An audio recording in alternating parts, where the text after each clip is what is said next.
सुमित जी, आप कैसे देखते हैं जिनेवा में जो आज मीटिंग होने जा रही है ट्रंप की, वो भी पीस प्लान को लेकर, इस पीस प्लान को कैसे आप देखते हैं? और जो आज ये मीटिंग जिनेवा में होने वाली है इस पीस प्लान को लेकर के, उस पर आपका क्या कहना है? देखिए पूजा जी, ये जो सारा मेरे हिसाब से एक स्क्रिप्ट लिखी जा रही है। एक स्क्रिप्ट है, जैसे पिक्चर लिखती है ना, सीन लिखे जाते हैं, स्क्रीन प्ले लिखा जाता है, ये वही स्क्रीन प्ले है। कारण इसका क्या है?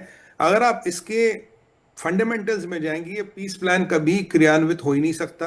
क्योंकि मैं आपके शो पे कह रहा था, जो 27 तारीख की डेट है, ये बस एक डेट आगे होगी और इसमें कुछ नहीं होगा। आज ट्रंप का अगर आप स्टेटमेंट देखें, आज ही उसने कहा है कि 27 तारीख की डेट कोई मैंडेटरी नहीं, आगे भी जा सकती है। पॉइंट नंबर 2, अगर जिलेंस्की को प्लान मंजूर नहीं तो आप लड़ते रह सकते हो। पॉइंट नंबर 3, अगर आपको ये प्लान मंजूर नहीं, आप लड़ते रहते। पॉइंट नंबर 3, अगर आपको चाहिए तो आप हमें बताइए आप क्या चाहते हैं। और उसने कहा कि जिलेंस्की अपना प्रपोजल देगा। हुआ क्या, जब ये पीस प्रपोजल गया जिलेंस्की के पास, जिलेंस्की, मैं कल ही आपको कह रहा था, भाई वो डिसीजन तो ले नहीं सकता, उसे यूरोप से पूछना, उसे उम्मत के कुछ लोगों से भी पूछना पड़ेगा, और उसे कहीं ना कहीं जो उसके फंडर है उनसे भी पूछना पड़ेगा। तो जब ये प्लान जिलेंस्की के पास गया तो जिलेंस्की ने प्लान को देखा, बोला नहीं जी, हम आपको एक काउंटर प्रपोजल देंगे। काउंटर प्रपोजल देंगे, हमें ये माननी नहीं है। माननी नहीं क्यों नहीं है? भाई आपका ईस्टर्न यूक्रेन लगभग लगभग रशिया के पास गया, आपकी आर्मी बहुत छोटी होगी, कोई इंटरनेशनल पीस कीपर्स, कोई भी इंटरनेशनल बेड़ा यूक्रेन में नहीं होगा, आप नेटो को ज्वाइन नहीं करोगे और आप चुपचाप रहोगे। सबसे बड़ा पेज है पूजा जी, जिलेंस्की को तकलीफ क्यों है? जिलेंस्की को यह फर्क नहीं पड़ता कि कितने लोग मरे, जिलेंस्की को यह फर्क नहीं पड़ता यूक्रेन ऐसी तैसी में जाए। जिलेंस्की का एक तकलीफ है कि उसकी गवर्नमेंट अभी इलेजिटिमेट है। वो जो अभी सब प्रेसिडेंट बना फिर रहा, वो इसलिए बना फिर रहा, कहता देखो भैया, तो युद्ध हो रहा है, युद्ध में इलेक्शन कैसे होगा? जो पुतिन ऑलरेडी एक बार डिस्प्यूट कर चुके, भाई ये लेजिटिमेट लीडर नहीं है। जैसे ही ये पीस डील हो गई, उसी दिन उसको अपना इस्तीफा देना है, क्योंकि युद्ध खत्म, फिर तो इलेक्शन होगा। जब तक इलेक्शन होगा, जो यूक्रेन का संविधान कहता, जो स्पीकर है और उसके साथ कुछ चुनिंदा मेंबर पार्लियामेंट यानी कि एमपीज मिलकर सरकार चलाएंगे, ये यूक्रेन का कॉन्स्टिट्यूशन कहता। तो जिलेंस्की का उसी दिन दुकान बंद। अब जिलेंस्की की समस्या क्या है? जिलेंस्की ने करीब 140 बिलियन डॉलर का इसमें घोटाला है। 280 बिलियन जो माल मसाला गया यूक्रेन में, 140 बिलियन का कोई हिसाब किताब नहीं, ये ट्रम्प कह चुके हैं। उसके अलावा जिलेंस्की ने कई सारे बड़े बड़े एस्टेट स्पेन में, फ्रांस में लिए हैं। जिलेंस्की की बीवी दुनिया में सबसे महंगी बुगाटी आज के दिन में चला रही है। वॉर तो एक बिजनेस है, लोग मरते हैं हमारे। और व्लादिमीर पुतिन का स्टैंड बिल्कुल क्लियर था, उसने कहा भाई प्रपोजल तो ठीक है, पहले जाके जिलेंस्की से अप्रूवल करा के लाओ, यूरोपियन यूनियन से अप्रूवल करा के लाओ, जब ये सब आ जाए तब हम इस पे ध्यान देंगे कि हमें क्या मंजूर है, तब तक हम अपनी कार्रवाई जारी रखेंगे। और कल की बात देखिए, परसों की बात करें, खार्किव में और ओडिसी में जो नए मिसाइलों का प्रयोग पुतिन ने किया, उसके बाद तो बहुत दहशत मच गई, यूरोप पूरा हिला हुआ, क्योंकि हर बार पुतिन एक नया हथियार दिखा रहा है। इस मिसाइल को रोकने की क्षमता तो थाड़ में भी नहीं है, ये बिल्कुल पुतिन कह चुके हैं। तो अब पुतिन का कहना कि भाई मैं अपना अटैक जारी रखूंगा, मैं अपनी कार्रवाई जारी रखूंगा, क्योंकि पुतिन भी समझते हैं स्क्रिप्ट है। अब हुआ क्या कि अब इन्होंने कहा चलो जी हम मिलते हैं। अब देखिए पुतिन स्क्रिप्ट क्यों समझ रहे हैं, क्योंकि देखिए फिलहाल आपने पुतिन का 48 मिलियन बैरल तेल समुद्र में डोले खा रहा है, नया तेल वो निकाल नहीं पा रहा, उसका रेवेन्यू इंपैक्ट हो रहा है। आप उसके लिए ये जो रेवेन्यू चोक है, जो आपने उसका रेवेन्यू रोक रखा, आप इस पीरियड को बढ़ाना चाहते हो, नाटक करें, अच्छा उससे बात करेंगे, इससे बात करेंगे, अच्छा अभी ये भाई साहब नहीं मान रहे, उस भाई साहब से बात करेंगे।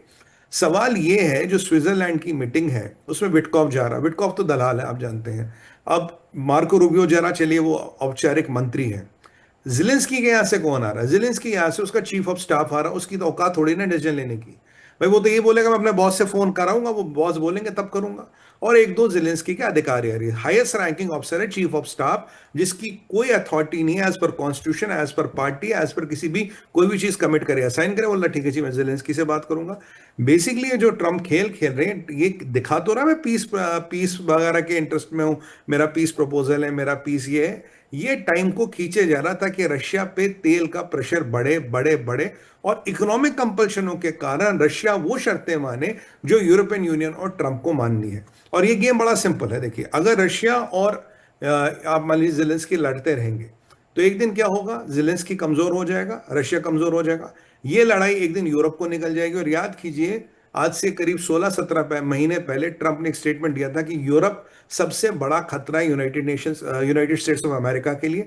यूरोप का यूरो हमारे अगेंस्ट बनाया गया था, और अगर हमें किसी से खतरा है तो यूरोपियन यूनियन से, ये उसका स्टेटमेंट है, कोट अनकोट। तो इसमें यूरोप खत्म होगा या कमजोर होगा? अच्छा, फिर बचा, अगर रशिया कमजोर हुआ फिर इसको चाइना से निपटना है, भारत से निपटना है। और ऐसे परिप्रेक्ष्य में ये चाहता है कि मेरा मतलब ए मरे या बी मरे, मेरा काम होता रहे, क्योंकि ये पीस चाहता ही नहीं। अगर ये पीस चाहता तो आप बताइए ये जिलेंस्की को मिसाइल क्यों देता? अगर ये पीस चाहता तो ये नेटो से क्यों कह रहा भाई यूरोपियन यूनियन से पैसे इकट्ठे करके लाओ, हम हथियार बनाएंगे? अगर ये पीस चाहता तो ये वहां एक एक ऐसा प्रपोजल लेके जाता जो बिल्कुल प्रैक्टिकल है, क्योंकि इसके प्रपोजल को लेके तो भी रशिया ने देखा भी नहीं है। अब रशिया ने देखा भी नहीं और 27 तारीख की आप डेट दे रहे हो, उसको भी आपने आज कह दिया कोई बात नहीं भैया, डेट आगे जाएगी, कोई समस्या नहीं।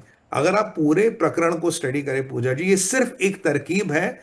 जो तेल का प्रेशर है, जितना टाइम बढ़ेगा उतना पुतिन पे प्रेशर बढ़ेगा, उतना पुतिन पे प्रेशर बढ़ेगा, और पुतिन को घुटने टिकवाना और पुतिन की जो इकोनॉमी है उसे खत्म करना है। ये डोनाल्ड ट्रंप पहले भी कह चुका है, मैं रशिया की इकोनॉमी को खत्म कर सकता हूं। पर ये वो समझता नहीं कि अब देखिए, Russia is not economic super power, economic super power नहीं है। जी। पर रशिया हाँ है और रहेगा मिलिट्री सुपर पावर।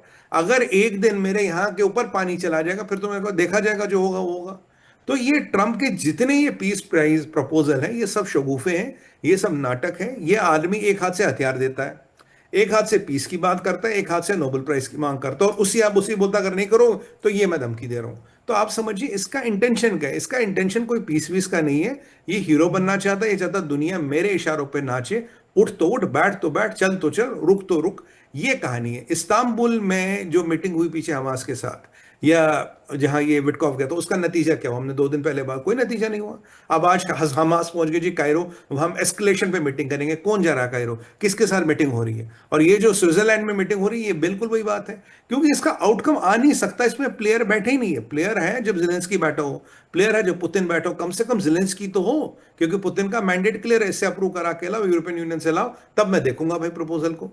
तो अगर हम अपेक्षा कर रहे हैं कि ये कोई सीज फायर है, ये सीज फायर का ड्रामा, एक स्क्रिप्ट लिखी जा रही है ताकि रशिया पे प्रेशर बढ़ाए और दुनिया को हम दिखाएं भैया देखो हम तो बहुत सीज फायर करना चाहते हैं, हम तो युद्ध को रोकना चाहते हैं। कहानी ये है पूजा जी।